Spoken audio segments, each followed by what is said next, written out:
मास मध्यरे कार्तिक मास को हबिष मासरे गणति कराए। एही मास ओडिया संप्रदाय मानकर श्रेष्ठ मास बोली बहु पुरातन कालरू चली आसी।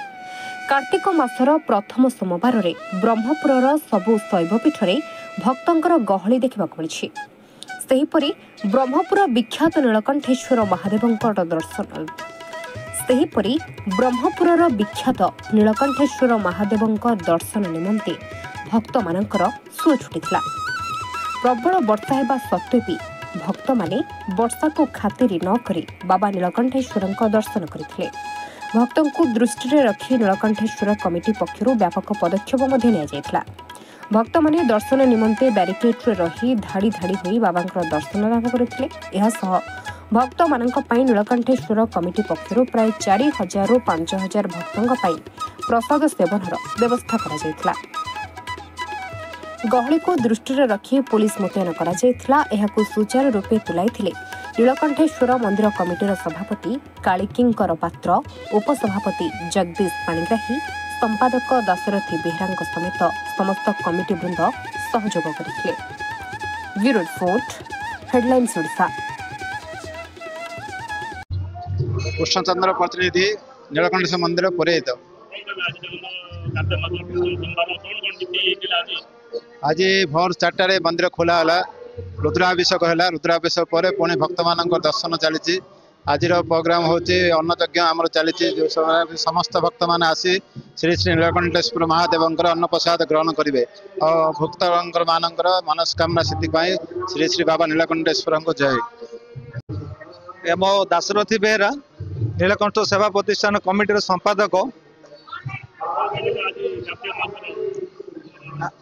आज कार्तिक मास प्रथम सोमवार रे वर्षार प्रभाव जो लोकर भीड़ कमी जाइए। तथापि टिके वर्षार प्रभाव कमिबारु लोकर भीड़ भक्त भीड़ बढ़ी बढ़ी आसुची। आमर कमिटी तरफ अन्न यज्ञ भक्त मान सहयोग से जिन चली। बर्तमान भक्त अन्न यज्ञ व्यवस्था कर सभ्य भाई माने भक्त मान सहयोग करने सुविधा असुविधा समस्या ठिया रही। मोर परिचय रंकनिधि प्रतिनिधि, मंदिर पुरोहित। आज पवित्र कार्तिक मास सोमवार प्रथम भाली सकाल 3टारे कबाट आरंभ खोला। तापर 3:30 मंगल आलती है। तापर भगवान मार्जना आउ अभिषेक आउ देवाचन सब जगह तापर बड़ आलती है। तापर भक्त मानकर दर्शन है। तापर अन्न प्रसाद जोगाजोग कराई। यात्री मैंने समस्त आसिक अन्न प्रसाद सेवन करेंगे।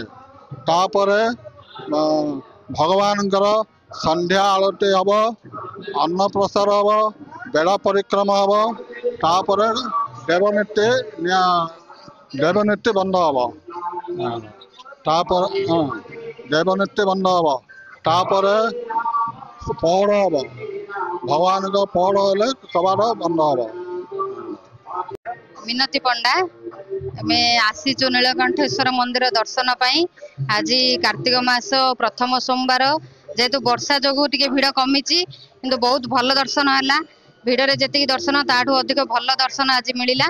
बहुत भल लगे, खुशी लगे। प्रथम सोमवार दर्शन आनंद लगे, खुशी दर्शन कलु। अन्न प्रसाद भी आयोजन होती। प्रशासन भल व्यवस्था कर भगवान दर्शन कर बहुत खुशी लगे। मो सभापति श्री कालिकिंकर पात्र, नीलकंठेश्वर सेवा प्रतिष्ठान कमिटी।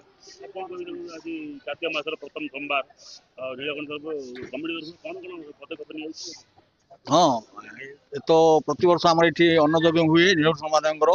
आज भोर भोर वर्षा आरंभ हो। तथापि आम सब प्रकार व्यवस्था आगु करूँ माने सूचना अनुसार आई चली आमर अन्न यज्ञ।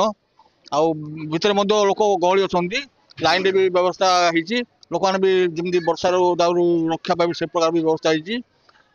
विभिन्न समस्या जमी न हो उपजे सब प्रकार व्यवस्था अच्छी। पुलिस भाई मान भी सहयोग नि ଆଉ ସମସ୍ତ ପ୍ରକାର ଭକ୍ତବୃନ୍ଦ ଏଠି ଆସୁଛନ୍ତି ସବୁ ମନ୍ଦିରରୁ କିଛି ଅସୁବିଧା ନାହିଁ ଏଠି ଆମର।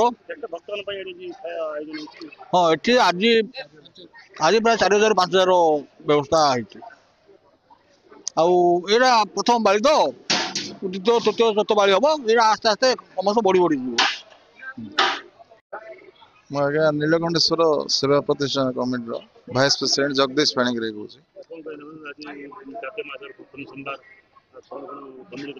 ଦେଖନ୍ତୁ ନୀଳକଣ୍ଠେଶ୍ୱର ହେଉଛି ବହୁତ ପୁରାତନ ମନ୍ଦିର। ଏଇଠି ଲୋକ ଜାଣିଛନ୍ତି ବହୁତ କେତେ ବର୍ଷା ଓ ତୁଫାନ ଦେଖନ୍ତୁ ଅନ୍ୟ ମନ୍ଦିର ଅପେକ୍ଷା ଏଇଟା କାହିଁ ଭିଡ଼ ରହୁଛି। ଏହାର ମାହାତ୍ମ୍ୟ ଗୋଟେ ଅଲଗା। ଲୋକ ପ୍ରସାଦ ପାଇବା ପାଇଁ ବହୁତ ଦୂରରୁ ଆସୁଛନ୍ତି। ଏଇଟା ପ୍ରତ୍ୟେକ ବର୍ଷ ଆମର ଏମିତି କାର୍ଯ୍ୟ ଚାଲୁଛି, ଆଗକୁ ମଧ୍ୟ ଚାଲିବ। ଆମର ଏଇ 4ଟା ପାଳି ଆମେ ପ୍ରସାଦ କରୁଛୁ। ପ୍ରତ୍ୟେକ କାର୍ତ୍ତିକ ମାସ 4ଟା ସୋମବାର ହବ। ଆଉ ସମସ୍ତ ଭକ୍ତଙ୍କୁ ଆମେ କେମିତି ଶାନ୍ତି ଶୃଙ୍ଖଳା ପ୍ରସାଦ ପାଇବେ ତାର ବ୍ୟବସ୍ଥା ଆମର କମିଟି ଭାଇମାନେ ରହି କରାହଉଛି।